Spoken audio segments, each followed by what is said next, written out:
guess you're wondering what version of Joshua Gans has turned up tonight. Uh, and I'm going to tell you it's the hyperbolic and inspirational one. I think, I reading this paper and I've been thinking about some of these issues for a book been writing, a research book.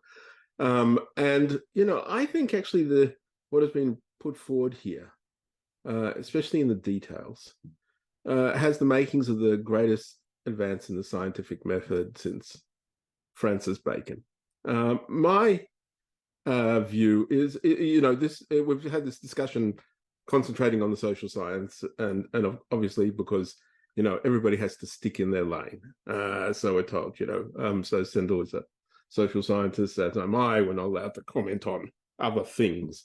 But really what's going on here is actually, identification of something that we knew machine learning was giving us, which was the ability to notice correlations that we did not have theories about.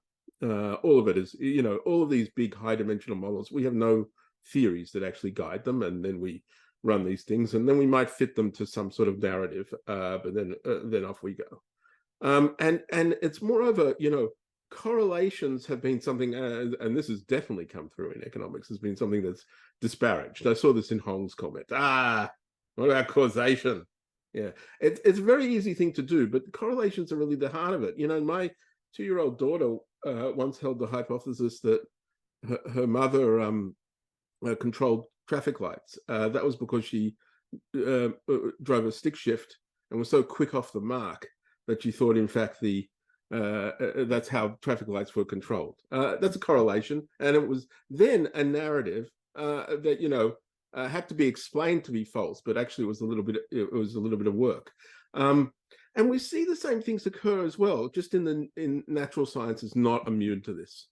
We've all lived, this reading group was born of COVID. And, one of the big assumptions in infectious diseases, especially respiratory ones, was that the size of the viruses matter. And in fact, something like a coronavirus, or for that matter, the influenza, could not be spread airborne because the things were too heavy. They'd fall to the surface. So we spent all this hundreds of millions of dollars disinfecting anything. I don't know if you remember that little moment of stuff, and it's hard to shake. I was in Japan earlier this year, and they were still disinfecting hotel cards to go to things. So, but we had the data. We could have had the data, and we could have fed it to machine learning algorithms, and it would have surfaced the thing that there was an anomaly in the spreading on the surface thing and the air one, even if we didn't revisit the theory on that, which was another part. And we could have made much more progress there. But what's going on under the hood here in this method, and why it's more than just correlations, because there's a set of things designed to say, how do we take a correlation and no real hypothesis, and then develop that into a full hypothesis? And there's a lot of human effort going into it, as well as learning what the hell the machine was telling us. And, I was obsessed with Appendix A. I guess no one else here was, which really went through that part. And I don't think I've got it yet, but there's something very important in how that was uncovering that. I mean, we understood the theory on being well-groomed.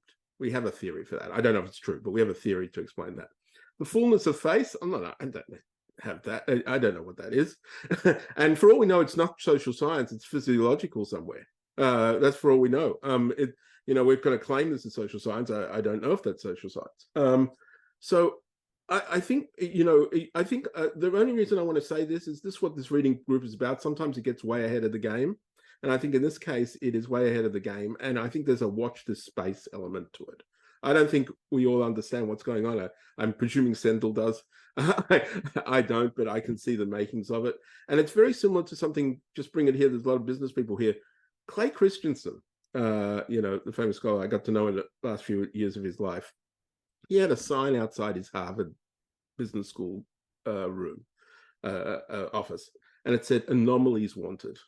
Because this was his process. He would like posit a theory and then something wouldn't fit it and then he'd adjust the theory, which is essentially the automated hypothesis generation dream that Ajay has. But you know, it's there and it's present. But I feel that this is now putting down a method, and I hope it spreads well beyond economics, psychology, where it currently is.